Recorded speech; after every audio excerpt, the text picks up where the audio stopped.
Industri pertahanan berkembang, ini jajaran alutsista produksi dalam negeri. Industri pertahanan dalam negeri kian berkembang dalam beberapa tahun belakangan. Indonesia sudah mengembangkan hingga memproduksi alat utama sistem persenjataan. Berdasarkan Undang-Undang Nomor 16 Tahun 2012 tentang Industri Pertahanan, menitik beratkan pada pengadaan alutsista yang berasal dari produsen dalam negeri, seperti PT PAL Indonesia, PT Pindad, dan PT Dirgantara Indonesia. Satu upacara peringatan HUT ke-76, Selasa, Presiden Joko Widodo menekankan kebijakan di sektor pertahanan harus bergeser dari belanja ke investasi untuk jangka panjang. Dikutip dari Kompas ID, meski persentase impor alutsista masih terbilang tinggi, namun kerjasama Indonesia dengan negara lain tidak hanya sekedar pengadaan langsung. Metode transfer of technology, kemungkinan Indonesia untuk memproduksi alutsista sendiri, walaupun teknologinya berasal dari negara lain. Pada 22 Januari 2015, misalnya, Indonesia masih melakukan pemotongan plat utama kapal perang strategic Sea Lift Vessel yang dipesan oleh Kementerian Pertahanan. Kapal tersebut berukuran panjang 123 meter dan lebar 21,8 meter dengan kapasitas 10.300 ton, berdaya angkut 4 irak, 1 amnesia, 2 mobil JYP dan 2 helikopter. Sebanyak 121 kru kapal dari 500 pasukan dan lebar 21,8 meter dengan kapasitas 10.300 ton, berdaya angkut 4 tank, 1 ambulan, 2 mobil JP dan 2 helikopter. Sebanyak 121 kru dalam 500. Kapal ini juga mampu melaju selama 30 hari dengan kecepatan 360 mil, kecepatan maksimal 16 knot. Alutsista ini menjadi yang pertama menambah dunia ekspor. Kapal tersebut diluncurkan pada 18 Januari 2016 dan diberi nama Tarlak. Tahun yang sama, PT PAL berhasil membuat kapal KRI 592 Banjarmasin. Kapal ini berhasil menuntaskan ekspedisi Kartika Jala Karida dengan rute 170.000 nm atau 30.600 km ke Milan, Italia pada 22 Juli 2016. Ekspedisi tersebut dilakukan sebagai bentuk uji coba sekaligus melaksanakan misi diplomasi. Sebulan kemudian, tepatnya 22 Agustus, Indonesia meluncurkan Ayam Roket Erhan 122B hasil penyempurnaan di Pamengpeuk, Garut, Jawa Barat. Roket itu dibuat oleh Kementerian Pertahanan, Kementerian Riset dan Teknologi Pendidikan Tinggi, 8 PT Dirgantara Indonesia, PT Pindad, PT Dahana, PT Krakatau Steel, Institut Teknologi Bandung, serta Institut Teknologi 10 November juga ikut terlibat. Adapun sistem peluncur juga dipasangkan dengan tuk perkasa bulatan dalam negeri, yang program dimulai sejak 2014 dengan biaya dari Anggaran Pendapatan dan Belanja Negara atau APBN.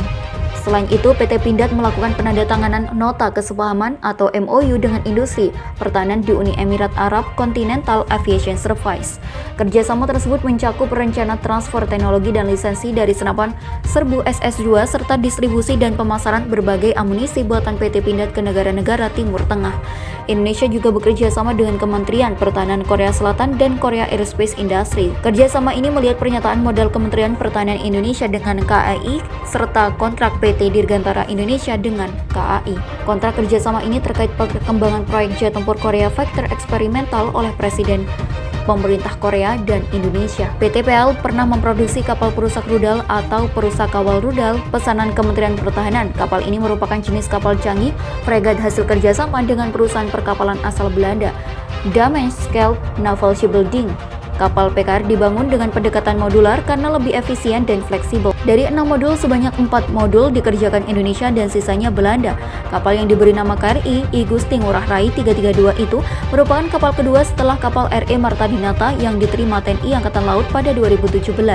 Kemudian PT PAL membuat KRI Semarang 594 yang diresmikan pada 21 Januari 2019 di Dermaga Ujung Koarmada 2, Surabaya.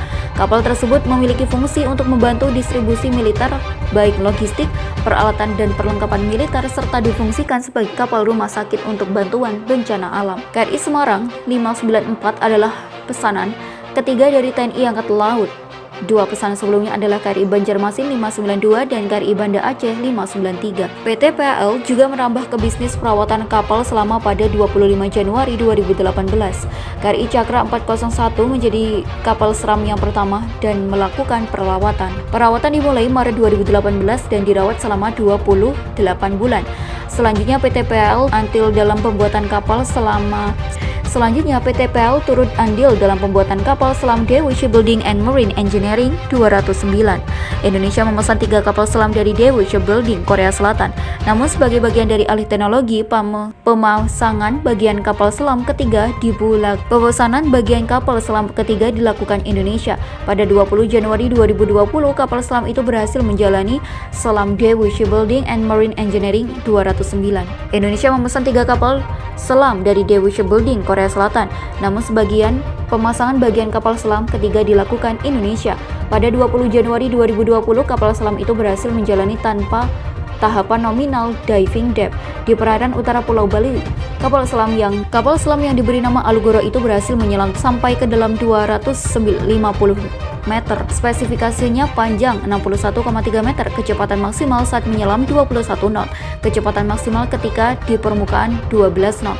Kapal selam Alugoro juga mendapat gelar Zero Defect atau tanpa cacat dari tim DSME Korea Selatan. Keberhasilan pembangunan kapal selam ini juga membuat Indonesia menjadi satu-satunya negeri di Asia Tenggara yang mampu melihat. Indonesia juga memproduksi pesawat nirawak atau drone. Produksi massal pesawat nirawak Wulung dengan kode registrasi NW01 dimulai pada Mei 2016 dan PT Dirgantara Indonesia. Wulung dirancang untuk kemampuan autopilot yang menggunakan konsep modular composite structure yang akses yang luas dan perairan yang mudah serta cepat. Pesawat itu berbobot maksimal 125 kg, kapasitas tangki 25 meter, lapisan tangki 15 meter, penggunaan single piston angle type pusher, bertenaga 22 horsepower. Selain pesawat nirawak, PT Dirgantara Indonesia kini tengah mengerjakan tahap akhir 2 pesawat NC212 pesanan Filipina dan 3 pemuda pesanan Vietnam. Pesawat itu sebelumnya dibuat oleh perusahaan Airbus Defence and Space. Pada 31 Desember 2023, pada 31 Desember 2019, Badan Penelitian dan Pengembangan Kementerian Pertanian memperkenalkan pesawat udara nirawak jenis medium altitude long endurance yang diberi nama Elang Hitam. Pesawat tersebut dikerjakan konsorsium yang lebih dari 7 lembaga.